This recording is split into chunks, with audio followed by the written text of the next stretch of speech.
नमस्कार, आप देख रहे हैं आपन बिहार। आज हम बात करेंगे रोहतास जिले के डेहरी ऑनसोन की जक्खी बिघा में जो है 30 अक्टूबर 2024 को 6 से 7 की संख्या में अपराधी द्वारा जो है एक लूट की वारदात को अंजाम दिया जाता है। आपको हम बता रहे हैं कि जिस तरह से जो फ्लिपकार्ट के वेयर हाउस में जो है 6 से 7 की संख्या में मोटरसाइकिल से अपराधी आते हैं और उससे फ्लिपकार्ट के वेयर हाउस में पहले घुसते हैं और बंदूक के नोक पर कैशियर और कर्मचारी से जो है 4 लाख रुपए की लूट कर लेते हैं। लेकिन जिस दिन ये लूट की घटना को अंजाम दिया जाता है तो दल बल के साथ जो है रोहतास के एसपी रोशन कुमार और एएसपी कोटक किरण कुमार और डेहरी नगर थाने के थाना अध्यक्ष शिवेंद्र कुमार जो है वो दल बल के साथ वहां पर पहुंचते हैं और छानबीन में जुट जाते हैं। लेकिन जिस तरह से जो ये 30 अक्टूबर 2024 को इस वारदात को अंजाम दिया जाता है तो पुलिस जो है अपराधी जो अजीत यादव जो अपराधी है उसके खिलाफ जो है कई जगह वो छापामारी करती है। लेकिन जब रोहतास पुलिस जब छापामारी करती है तो वही आज रोहतास पुलिस को जो है बड़ी सफलता हाथ लगी है। आपको हम बता रहे हैं कि जिस तरह से जो अजीत यादव है वो कुख्यात अपराधी है और कई मामले उस पर दर्ज हैं, लगभग दर्जन से ऊपर मामले दर्ज हैं। और वही रोहतास के जो एसपी रोशन कुमार हैं वो आज मीडिया से ब्रीफिंग करते हुए उन्होंने बताया कि अजीत यादव जो है वो कुख्यात अपराधी है और वो कई दिनों से वो फरार चल रहा था। लेकिन पुलिस जो है आर कोठा में उसको जैसे ही पुलिस को ये सूचना मिलती है तो पुलिस जो है अपनी एक टीम को गठित करती है और आर कोठा में जो है वो छापेमारी अभियान चलाती है। लेकिन जैसे ही कुख्यात अपराधी अजीत यादव जो है वो छुपा हुआ रहता है और पुलिस जो है तत्परता दिखाते हुए जो है आर कोठा बयार से जो है वो अजीत यादव जो कुख्यात अपराधी उसे गिरफ्तार कर लेती है।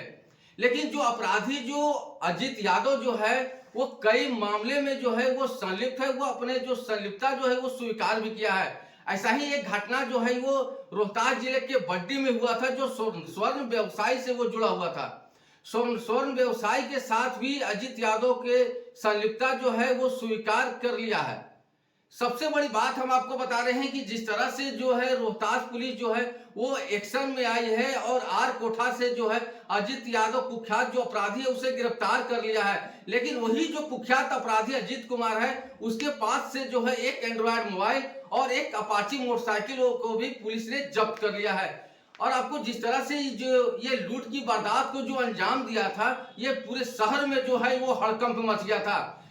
6 से 7 की संख्या में अपराधी आते हैं और उस फ्लिपकार्ट के जो वेयर हाउस है उसमें घुसते हैं और बंदूक के नोक पर जो है वो 4 लाख रुपए की लूट कर लेते हैं। लेकिन इसमें सबसे बड़ी बात हम बता रहे हैं कि जिस तरह से जो 4 लाख रुपए की जो लूट होती है वो लूट की जो पैसा होती है उसे रोहतास पुलिस उसे बरामद नहीं कर पाती है।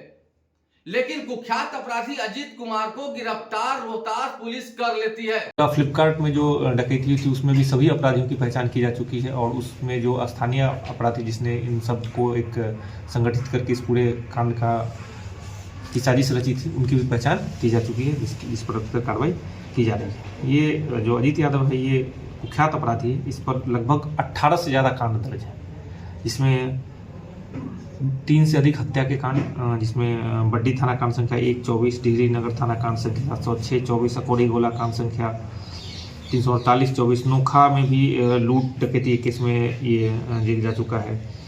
इसके अलावा आर्म्स एक्ट के केस और औरंगाबाद जिले में हत्या का केस, बघैला में भी SC/ST एक्ट का केस। अभी तक 12 कांडों में इसका संलिप्तता के संबंध में स्पष्ट साक्ष्य मिला, जबकि इससे पूछताछ में स्वयं इसके द्वारा लगभग 18 से ज़्यादा कांडों में सम्मिलित होने की बात बताई गई है। इससे अग्रतर पूछताछ जारी है। इसको रिमांड पर लेकर भी इससे के साथ जो अन्य अपराधी हैं उनसे पूछताछ की जाएगी। और जो स्वर्ण व्यवसायी वाले हत्याकांड था उसमें पूरे स्पष्ट मतलब क्राइम सीन को रिक्रिएट करने के लिए इस कांड में जितने अपराधी शामिल थे वो सबको माननीय न्यायालय से अनुमति प्राप्त करके रिमांड पर लिया जाएगा और ताकि इस पूरे घटना का एक वैज्ञानिक तरीके से अनुसंधान हो सके और इसको हम लोग माननीय न्यायालय में सही समय पे साक्ष्य प्रस्तुत करके इनको सजा दिलाने का काम कर सके। इसके गिरोह, इसका जो पूरा गिरोह, इसमें दूसरे जिले और दूसरे राज्य के भी कुछ अपराधी शामिल हैं जिनकी पहचान की गई, उनके विरुद्ध भी छापेमारी जारी है। उनको भी शीघ्र गिरफ्तार करके इस पूरे गिरोह को सलाखों के पीछे भेजा गया। कुछ बरामदगी भी है? बरामदगी इसके साथ जो चोरी का मोटरसाइकिल से घूम रहा था वो बरामद हुई है और इसमें पहले ही भी जो हत्याकांड में जो मोटरसाइकिल इस्तेमाल हुई, तो पहले ही बरामद की जा चुकी है। और जो हथियार था वो इसके द्वारा बताया कि जो रोहन चंद्रवंशी है सासाराम टाउन का, जो किसी कुछ दिन पहले के उनके कांड में जेल भेजा गया, उसके द्वारा ही हथियार इनको सप्लाई किया जाता था। और उसके ड्रग्स के कारोबार और हथियार के कारोबार में ये लोग उससे सम्मिलित थे, उसके पूरे गिरोह के साथ। तो उसको भी, उसके गिरोह के भी जो अन्य सदस्य, उनको भी रिमांड पर लेकर पहले एक हफ्ते पहले रिमांड पर लिया गया था। उनसे पूछताछ की गई थी और सारी जो उसके सहयोगी अपराधी उनके बारे में जानकारी इकट्ठा की गई। उसी के आधार पर इसमें आगे छापेमारी और अनुसंधान। कितने रुपए की कैश की लूट हुई थी सर? 4 लाख के आसपास की रकम थी, जिसमें इसका हिस्सा भी 50,000 के आसपास था, उसने लिया था। और इससे पहले इसने सासाराम में भी फ्लिपकार्ट का एक लूट कई साल पहले हुआ था, जिसमें 27 लाख रुपये लूटे गए। वो